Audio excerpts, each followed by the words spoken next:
You're listening to Radio Maria, Christian Voice in Your Home. We're now presenting the show, Jesus the Promised Messiah at Judaism, with Rose Showman. Hi, this is Roy Showman, and welcome again to Jesus the Promised Messiah of Judaism, the show on Radio Maria that celebrates the Jewish roots of the Catholic Church, or seen the other way around, that celebrates the completion, the fulfillment, the full realization of the promise of Judaism, the Catholic Church, and her sacraments. My plan for today's show, before I begin the show itself, let me say that this is a live call-in show. The number here is 866-333-6279 or 866-333-MARY, M-A-R-Y. And I'll be happy to take your calls at any point in the show because today I will not be having a dedicated guest on, so it's relatively easy to interrupt myself to receive calls.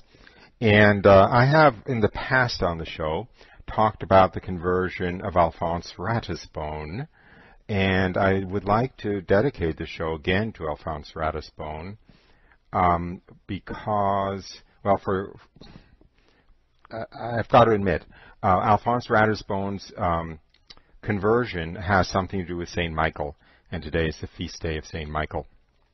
And so I thought it would be appropriate to go back to his witness testimony, his conversion story. Also, it's one of the most extraordinary conversions of the 19th century, and he, after his conversion, started in order to pray for the conversion of the Jews in the Holy Land, the Sisters of Our Lady of Zion, which exists to this day. So his conversion is worth dwelling on more than once. What I was going to do different today is I wasn't going to read his account of his own conversion, which I've done in the past on the show, but I was going to read the account of his conversion written by his Catholic friend in Rome, who was a party to his conversion, not only physically present and witnessing the time when Alphonse Ratisbonne received the apparition of the Blessed Virgin Mary, which brought about his conversion, but a man whose prayers were instrumental in bringing about his conversion, and so he has a kind of inside view. And again, I'll admit it, not only were his prayers instrumental in Ratisbonne's conversion, but a friend of this Catholic man apparently offered his life and then mysteriously died, all within a matter of days, for Ratisbonne's conversion. So what I will read is an extracts from a book called The Conversion of Marie-Alphonse Ratisbonne by his friend Theodore de Bussiere, who was, as I said, an eyewitness. And, of course, it's a book. It's far longer than I can read it on the air, so I will read extracts from it. If anyone's interested, the book is available for free. It's, of course, it's published, I don't know when, but published in the beginning of the 20th century, so it's long since out of copyright, presumably, and therefore it's available in a number of places for free as downloads on the internet, and as well as printed copies. The book is called The Conversion of Marie-Alphonse Ratisbonne by, the author's name is D.E. space Bussiere, B-U-S-S-I-E-R-E-S. And it's readily available in either print form or ebook form, or even for free in ebook form on the internet. So I will just begin at the beginning, and as I said, condense it quite a bit and skip to key moments in the conversion. And again, this is a live show. If you wish to call in at any point, the number is 866-333-6279. So, beginning from the beginning. He who made use of a little clay from the wayside to open to the light of heaven the eyes of him that had been born blind, permitted me to be the chief witness of an event of which human reason alone can render no adequate account. The fact I am about to relate is beyond dispute. I am to speak of what I saw with my own eyes, of what a multitude of competent and trustworthy witnesses confirm, a man, in full possession of all his senses and faculties, entered a church an obstinate Jew, and by one of those swift flashes of grace which laid Saul prostrate at the gates of Damascus, he came forth 10 minutes afterwards, a Catholic in heart and in will. Towards the close of the autumn of 1841, a young man connected with a distinguished family at Strasbourg arrived in Naples. He was on his way to the east in quest of health and pleasure, yet it was not without regret that he had quitted his native city, for he had left behind him a fair and gentle girl whom he loved with tender affection, and in whom his heart had stored up its rich treasure of hope. Alphonse Ratisbonne was a Jew. He was destined, to all appearance, to a brilliant position in the world, and had resolved to devote himself to the great work of the regeneration of his co-religionists. His thoughts and aspirations all revolved around this one high purpose, and his wrath kindled at everything that reminded him of the curse that rests upon the descendants of Jacob.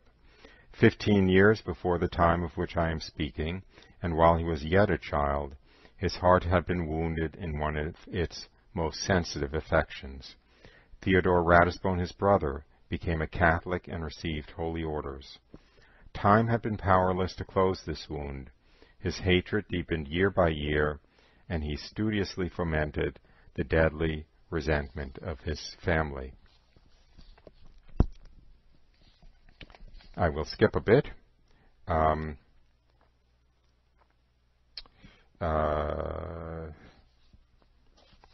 So I'll summarize. So Ratisbonne found himself in Rome. He was 28 years old. He was due to take over his uncle's bank and run it, a very prestigious and remunerative career, a very high status and very wealthy making career. He was engaged to his fiancée, who was only 16 at the time, who he was very much in love with. He was he had to wait because she was only 16. It was deemed prudent that he wait a year before he married her, so he was going to take a world tour to while away that year, so to speak. He started in Naples. He finds himself in Rome. He doesn't know anyone in Rome, and he's lonely, and he had a schoolfellow named Gustave who lived in Rome, so he called upon his friend Gustave de Bussiere.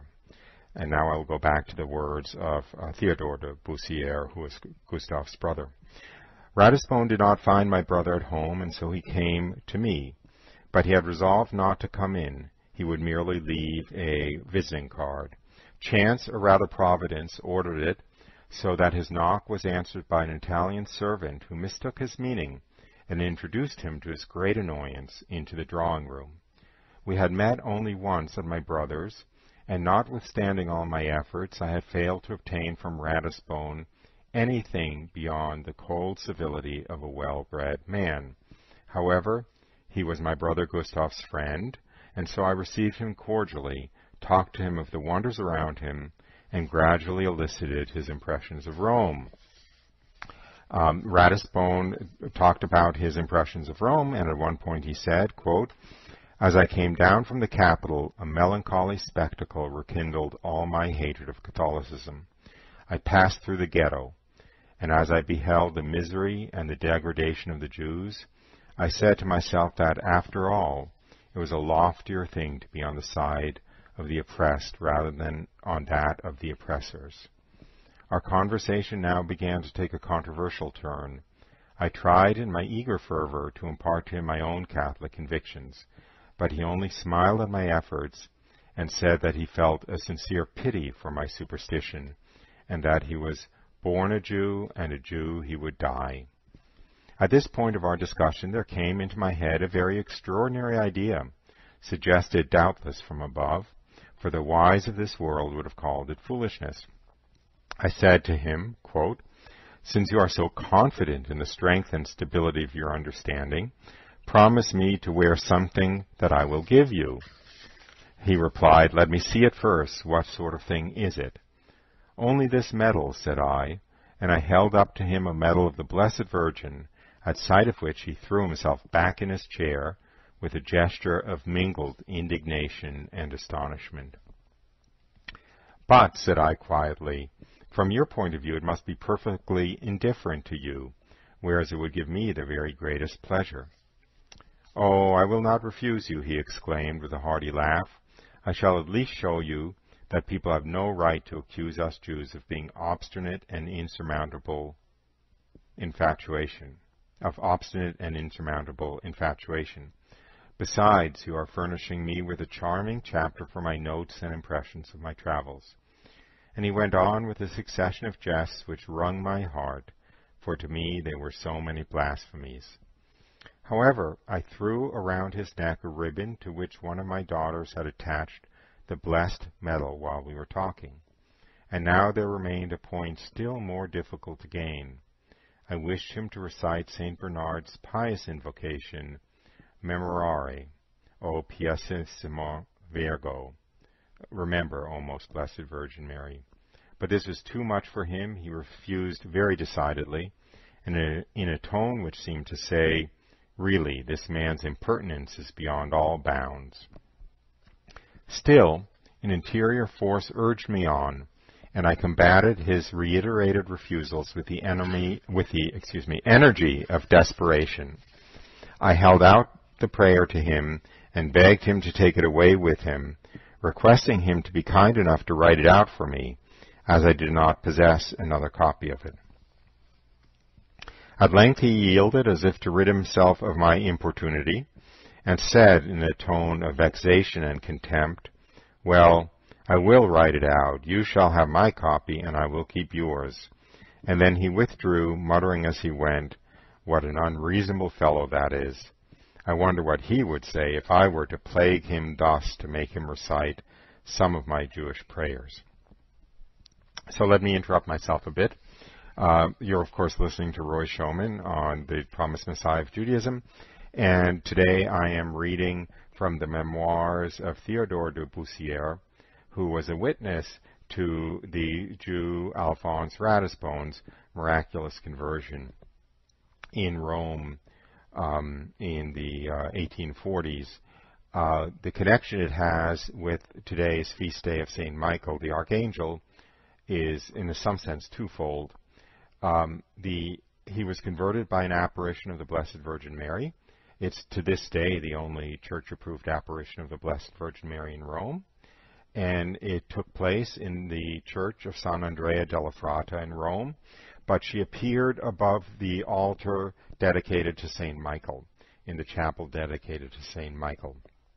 And in fact, we know from the Old Testament, the book of Daniel, that St. Michael is the patron saint of the Jewish nation, which I suspect is why she appeared at his altar, and then Ratisbonne himself went on to be a major force for the conversion of the Jews by starting a religious order to pray for the conversion of the Jews in the Holy Land, where it exists to this day, the Daughters of Our Lady of Zion, Sisters of Our Lady of Zion, excuse me. So back to the scene in which Theodore de Bussiere has kind of teased his acquaintance Alphonse Ratisbonne into agreeing to wear the miraculous medal and recite St. Bernard's Memorare every day. Back to the text. After he was gone, my wife and I looked at each other some time without speaking a word.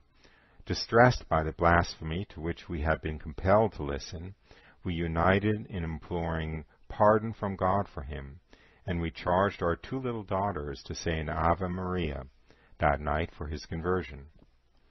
From this point, every circumstance seemed so important in order to the clear setting forth of this great work of God that I feel it a duty to relate as minutely and as accurately as I can everything that passed from the day when Ratisbonne carried away the Memorare to the moment when the Mother of Mercy removed the veil which obstructed his soul's vision, and he received the grace to make a public profession of the Catholic faith. At first Ratisbonne could not get over his astonishment at my importunity. He, however, copied out the prayer, he read it and read it again, in order to discover what could give it such worth in my estimation, and why I ascribed to it so mighty an efficacy. By dint of writing and reading it, he had gotten it by heart. It recurred to his memory continually. He went about repeating it mechanically, just as we unconsciously hum an air which struck our fancy. And then I'm interrupting the reading to say that then de Bussiere goes on to recount some of the events of the next few days in which he drove Ratisbonne around Rome, showing him various sites. And he also recounts a meeting with a friend of his, the Count de La Fournais. And so I will jump to his dinner with Count de La Fournais. And now, if you wonder why I'm doing this, it's because, well, you'll see when I read the following paragraph.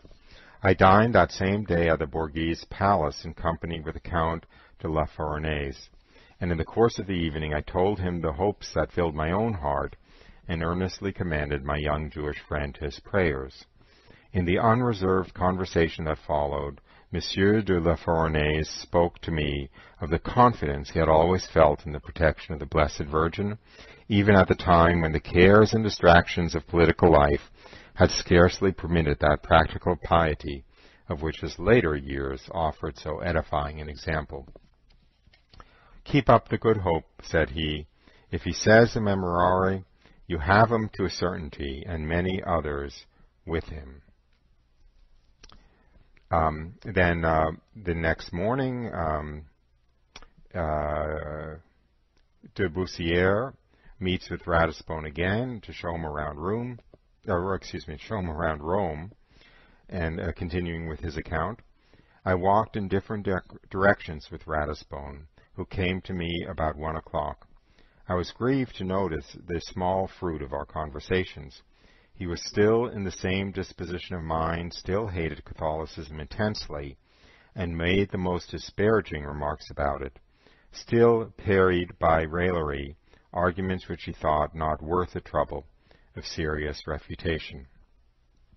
Monsieur de La Fournais died the same night at 11 o'clock. He left to his sorrowing friends and family the memory of an edifying example and the consoling hope that God had called him thus because he was ripe for heaven. Having long loved him as my own father, I had my part not only in the sorrow of his family, but in the mournful duties which devolved upon them.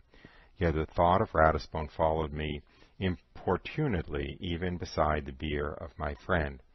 So, interrupting again, we see that one evening de Bussiere has dinner with his friend de La Fournais, who is they're both, of course, very pious, devout Catholics. De Bussiere tells his friend about his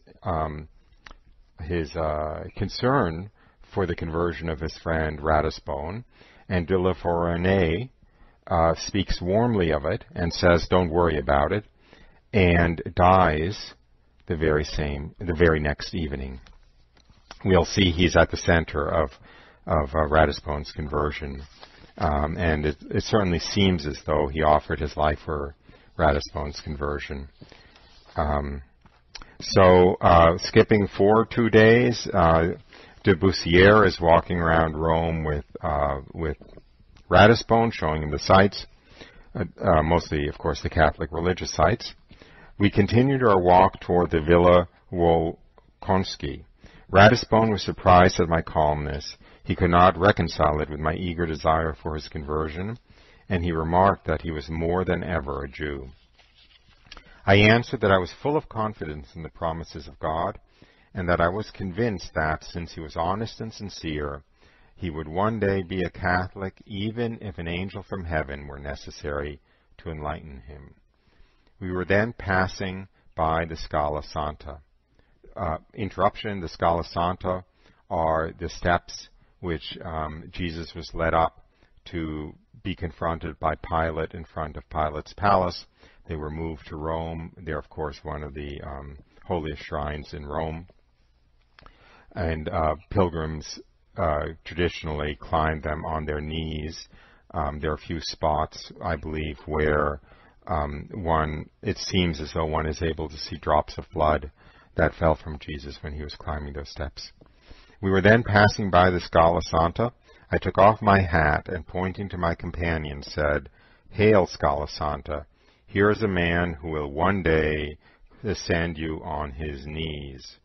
Ratisbonne burst into a fit of laughter, and we separated without my being able to indulge the feeblest hope that I had, in any degree, shaken his convictions. But I believed him who has said, "Knock, and it shall be opened to you." I returned to pray beside the remains of my beloved friend, and as I knelt, I asked him to aid in the conversion of my young friend, if, as I hoped, he had already attained the rest of the blessed. Now we go on to the next day, January 20th, 1842. Back to de Bussiere's account. This is now the moment of the miraculous apparition of Mary and the conversion of Ratisbonne himself. It was about 1 o'clock. I had to make some arrangements at the church of San Andrea della Frada for the ceremony of the next day for the funeral of his friend de la Fournaise. But here's Ratisbonne coming down the Via Condoti. He will go with me, wait for me a few minutes, and then we will continue our walk. We entered the church. Ratisbonne noticed the preparations for a funeral and asked for whom they were being made. "For a friend I have just lost, and whom I loved exceedingly, Monsieur de la Fournaise." He then began to walk about the nave, and his cold, indifferent look seemed to say, "This is certainly a very ugly church." I left him on the epistle side of the church, to the right of a small enclosure destined to receive the coffin, and went into the convent. I had only a few words to say to one of the monks. I wanted a tribune prepared for the family of the deceased. My absence could not have been more than 10 or 12 minutes. When I came back into the church, I saw nothing of Ratisbonne for a moment. Then I caught sight of him on his knees in front of the chapel of St. Michael the Archangel.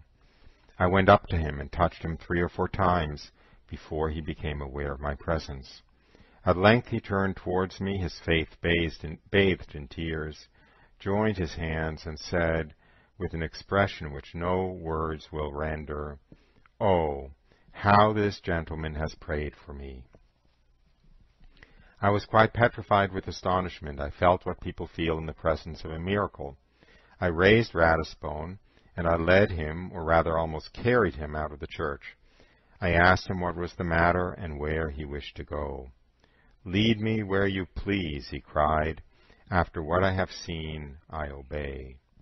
I urged him to explain his meaning, but he could not. His emotion was too mighty and profound. He drew forth from his bosom the miraculous medal and covered it with kisses and with tears. I brought him back to his apartment, and notwithstanding my repeated questions, I could get from him nothing but exclamations broken by deep sobs. "Oh, what bliss is mine! How good is the Lord! What a fullness of grace and of happiness! How pitiable the lot of those who know not!" Then he burst into tears at the thought of heretics and misbelievers. At length he asked me if I did not think him mad. "But no," he exclaimed, "I am in my right senses. My God, I am not beside myself. Everyone knows that I am not mad." This wild emotion became gradually more calm, and then Ratisbonne threw his arms around me and embraced me. His face was radiant, I might almost say transfigured. He begged me to take him to a confessor, wanted to know when he might receive holy baptism, for now he could not live without it, yearned for the blessedness of the martyrs whose sufferings he had seen depicted on the walls of the churches of Rome. He told me that he could give me no explanation of his state until he had received permission from a priest to do so. Quote, "For what I have to say," he added, "is something I can say only on my knees." Close quote. I took him immediately to the Jesu, that is the Jesuit church in Rome, to see Father de Villefort, who begged him to explain himself. Then Ratisbonne drew forth his medal, kissed it, showed it to us, and exclaimed, "I have seen her, I have seen her," and his emotion again choked his utterance. but soon he regained his calmness and made his statement. I give it in his own words. Quote, I had been but a few moments in the church when I was suddenly seized with an unutterable agitation of mind. I raised my eyes. The building had disappeared from before me. One single chapel had, so to speak, gathered and concentrated all the light, and in the midst of this radiance I saw standing on the altar, lofty, clothed with splendor, full of majesty and of sweetness, the Virgin Mary, just as she is represented on my medal. An irresistible force drew me towards her.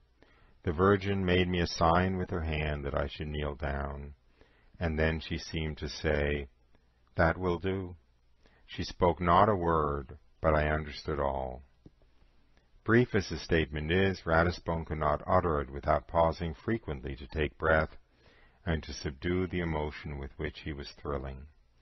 We listened to him with a sacred awe, mingled with joy and with gratitude, marveling at the depths of the counsels of God and at the ineffable treasures of his mercy. One word struck us especially by its depth of mystery. She spoke not a word, but I understood all. Indeed, it was quite enough to listen to Ratisbonne. The Catholic faith exhaled from his heart like a precious perfume from the casket, which contains it indeed, but cannot confine it. He spoke of the real presence like a man who believed it with all the energy of his whole being, but the expression is far too weak. He spoke like one to whom it was an object of direct perception.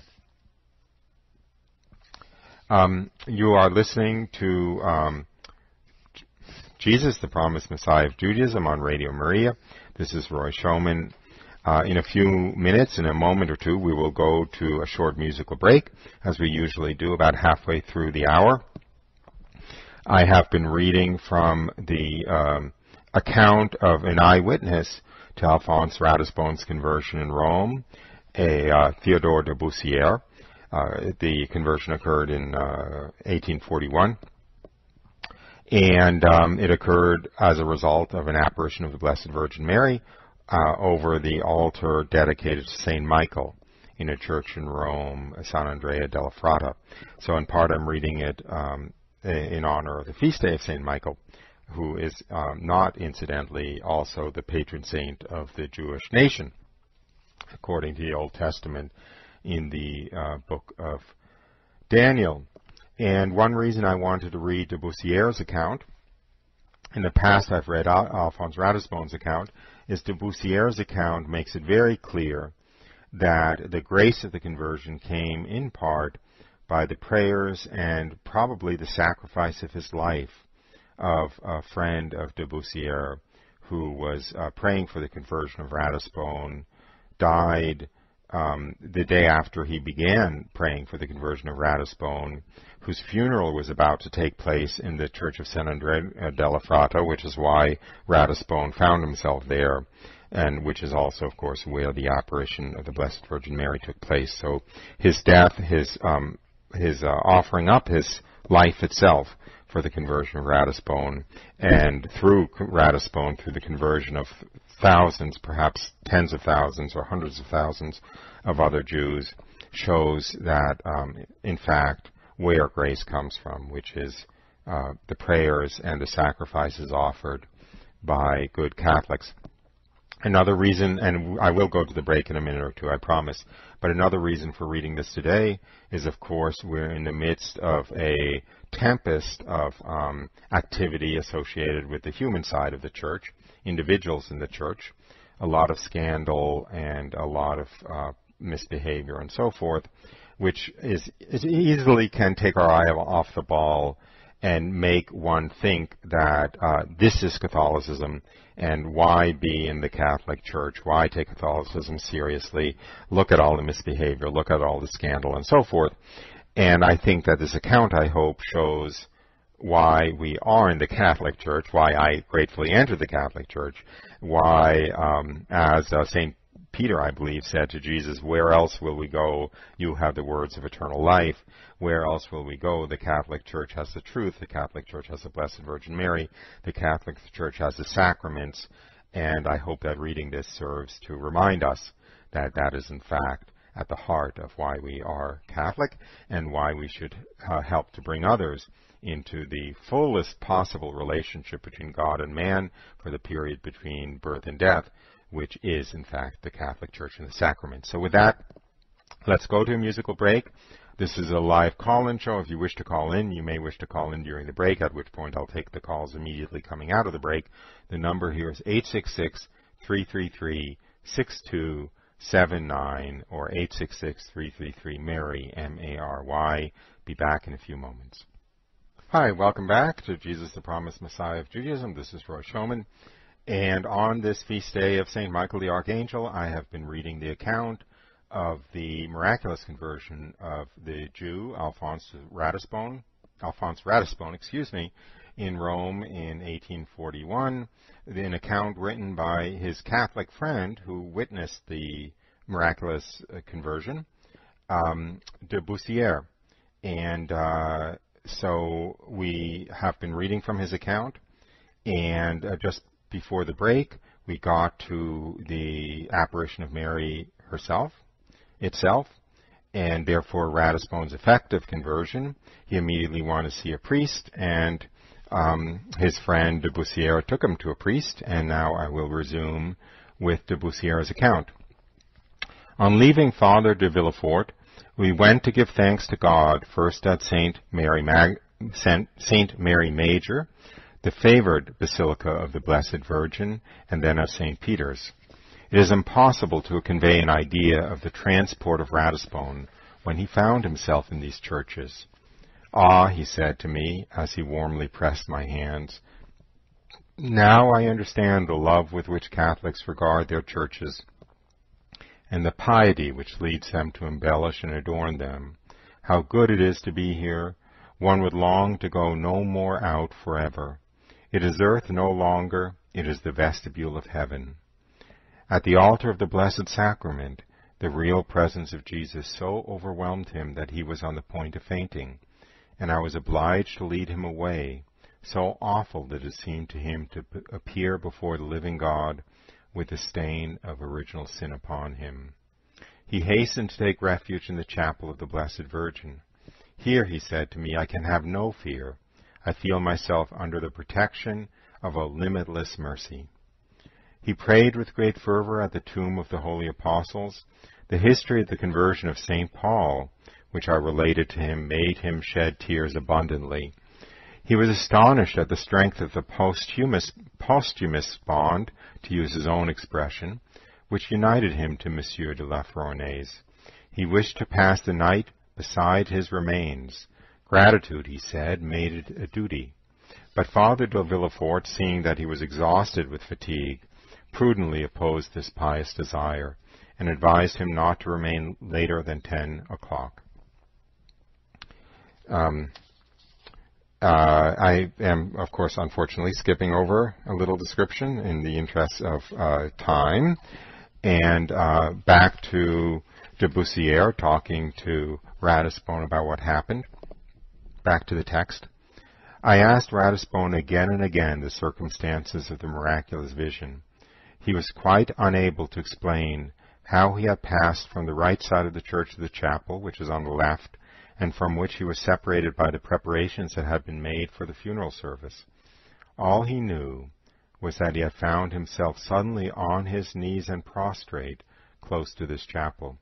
At first he had been enabled to see clearly the Queen of Heaven in all the splendor of her immaculate beauty, but he could not sustain the radiance of that divine light.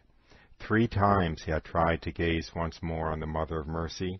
3 times he proved his inability to raise his eyes beyond her blessed hands, from which there flowed in luminous rays a torrent of graces. "Oh my God," he cried, "I who but half an hour before was blaspheming still, I who felt a hatred so deadly of the Catholic religion. But all who know me know well enough that, humanly speaking, I have the strongest reasons for remaining a Jew. My family is Jewish, my bride is a Jewess, my uncle is a Jew. In becoming a Catholic, I sacrifice all the interests and all the hopes I have on earth, and yet I am not mad. Everyone knows that I am not mad, that I have never been mad. Surely they must receive my testimony.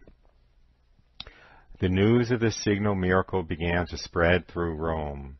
People were running from house to house, questioning one another, relating to one another the imperfect details they had been able to gather. It was all in vain that, with customary caution, they were on their guard lest they should receive a statement so startling on insufficient testimony. Doubt soon became impossible in the presence of facts so evident and so notorious. Everyone seemed to bless God for the privilege of being in Rome at a time when it had pleased him to quicken our confidence in the Immaculate Virgin by attesting in so wonderful a way the power of her intercession. Everyone longed to see and to question the thrice happy youth, for whom the Mother of Divine Grace had descended from heaven to earth. I was with Ratisbonne at Father Villafort's when General Tlapruski was introduced. "Sir," said he, "so you have seen the likeness of the Blessed Virgin? Tell me all about it." "The likeness, sir," cried Ratisbonne, interrupting him. "The likeness? I have seen her herself in reality, in her own person, just as I see you there before me." I was anxious now that Ratisbonne should be introduced to the family of Monsieur de la Fournaise. The most critical event of his life was so bound up with the bereavement which weighed so sorely upon them that it seemed but right that he should alleviate their sorrow by telling them with his own lips of the tie of everlasting gratitude wherewith it had pleased God to link his soul with that of their departed one. Let me interrupt myself. That was a long and convoluted sentence. But what de Bussiere is saying is that the most critical event of Ratisbonne's life, that is, of course, the miracle of his conversion through the apparition of the Blessed Virgin Mary, was tied up with the sacrifice of La Fournaise, his unexpected death that was apparently offered up for the conversion of Ratisbonne. Continuing, but Ratisbonne was too much affected to talk consecutively. He could do little more than press with an indescribable agitation the hands which were stretched out to him, as to a brother or to a beloved child. "Oh, believe me, believe my words," said Ratisbonne repeatedly when they questioned him. "It is the prayers of Monsieur de la Fournaise that I owe my conversion." The new convert spent at my house the few days that passed before the retreat in which he was to be prepared for baptism. I'm skipping forward. "The weightiest inducements," said Ratisbonne, "the strongest interests bound me to my religion. A man has a claim to be believed when he sacrifices everything to a conviction which must have come from heaven. If all that I have stated is not rigorously true, I commit a crime, not only the most daring, but the most senseless and motiveless. In making my entrance into Catholicism by a sacrilegious lie, I not only risk my position in this world, but I lose my soul and assume the frightful responsibility of all those whom my example may induce to do as I am doing. And what interest can I have in this? Alas, when my brother became a Catholic and a priest, I persecuted him with a more unrelenting fury than any other member of my family. We were completely sundered. I hated him with a virulent hatred, though he had fully pardoned me. At the time of my betrothal, I said to myself that it was fitting that I should be reconciled with my brother. I wrote him a few cold lines, to which he returned an answer full of tenderness and charity. And surely we cannot question the sincerity and good faith of him. Well, that is the end of the quote from Ratisbonne. So let me just kind of summarize what he said. He says, look, not only should you believe me because I'm an honorable man and not mad, But I have sacrificed everything on the basis of this conviction. I've sacrificed my career, I've sacrificed my family, I've sacrificed my beloved fiancé, and so forth. Why would I have made up a lie that resulted in me losing everything which I valued, in addition to probably losing my soul and so forth? So, you should believe me. If you don't believe it on the surface of simply the fact that the Blessed Virgin Mary appeared to me, believe it on the basis that I must be telling the truth, because why would I tell a lie with such dire consequences for myself? So now we're back to the words not of Ratisbonne, but of de Bussiere, describing this statement of Ratisbonne. And surely we cannot question the sincerity and good faith of the man who, in his 28th year, sacrifices all the joys of his heart, all the hopes of his life, at the call of conscience. For he knew well all the consequences of his resolution. He knew that Christianity is the worship of the cross. Again and again he had been told of the trials which awaited him, and of the duties laid upon him by the religion which he was so eager to embrace. From the moment in which he requested the sacrament of baptism, he was placed under the care of the venerable Father who rules a society justly dear to every Christian. This good Father, after hearing his story with his wonted benignity, and at the same time with calm gravity, had urged him to weigh well the sacrifices he would be compelled to make, the serious obligations he would have to fulfill, the peculiar conflicts which awaited him, the temptations and testing trials to which a step like his would expose him, and then, pointing to a crucifix which stood on the table, he said, "That cross which you saw in your sleep, when once you have been baptized, you must not only worship it, but you must bear it." And then, opening the Holy Scriptures, he turned to the 2nd chapter of Ecclesiasticus and read to Ratisbonne these words. I'm going to interrupt this. I believe that this is a meeting with the Holy Father of the time, the Pope at the time, this description of this meeting, and these are what the Pope said to Ratisbonne, but it's not completely clear to me. Back to the text. Son, when you come to the service of God, stand in justice and in fear, and prepare your soul for temptation. Humble your heart and endure. Incline your ear and receive the words of understanding, and make not haste in the time of clouds. Wait on God with patience. Join yourself to God and endure, that your life may be increased in the latter end. Take all that shall be brought upon you, and in your sorrow endure, and in your humiliation keep patience. For gold and silver are tried in the fire, but acceptable men in the furnace of humiliation. Believe God, and he will recover you, and direct your way, and trust in him. Keep his fear, and grow old therein. Close quote, end of that passage from Ecclesiasticus, which was read to Ratisbonne. Back to the text. These divine words produced a deep impression on Ratisbonne. Far from discouraging him, they strengthened his resolution and gave him very serious and sober ideas of Christianity. He listened, however, in silence, but at the close of the retreat which preceded his baptism, he went in the evening to see the holy priest, who had read him these words a week before, and begged for a copy of them that he might preserve them and meditate on them every day of his life. Such are the facts which I submit to the consideration of all thoughtful men. I have related them artlessly in their own simplicity and all their truthfulness, for the edification of those who believe, for the instruction of those who are yet seeking the place of their rest. And happy shall I deem myself if, after having wandered too long, in the gloom amidst the contradictions of Protestant sects, for he too, by the way, was a Protestant convert, I may, by this simple narrative, excite in some erring brother the will to cry, with a blind man in the gospel, Lord, that my eyes may be opened.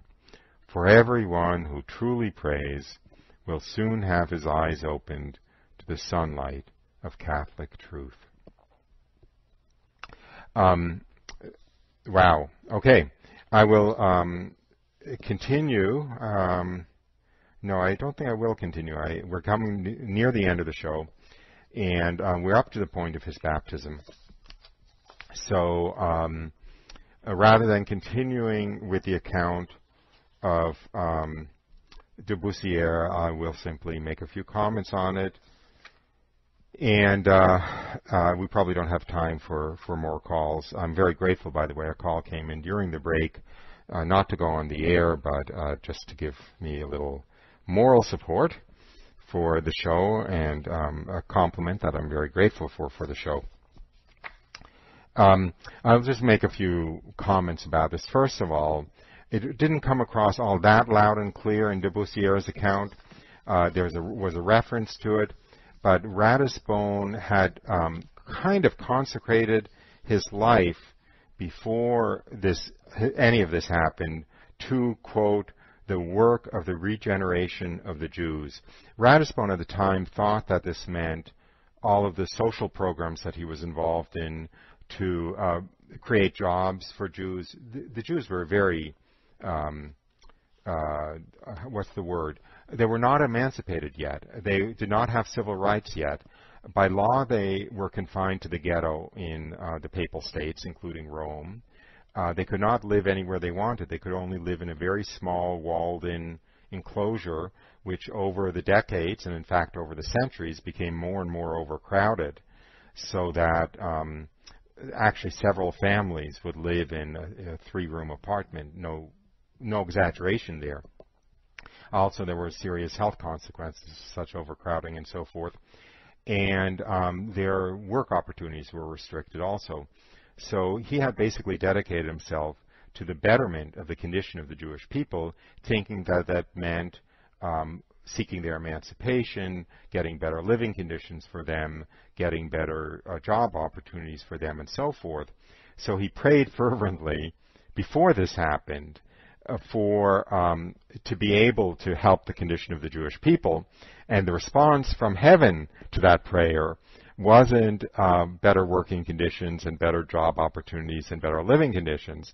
The answer from heaven was the conversion of the Jews, was first his conversion, and then the order he founded to pray for the conversion of the Jews, which doubtless had a huge effect on the conversion of the Jews for the following 150 years or so until now, 170 years or so until now. I do lead pilgrimages to Israel once or twice a year. I'm leading one next May, and they do have a Jewish roots focus, and I always try to go to the tomb of Ratisbonne, which is in the cemetery of the convent that he founded, or one of the convents of the order that he founded, the Sisters of Our Lady of Zion. And we like to stand around the tomb and pray for the conversion of the Jews, hitchhiking, so to speak, on Ratisbonne's intercession for the conversion of the Jews.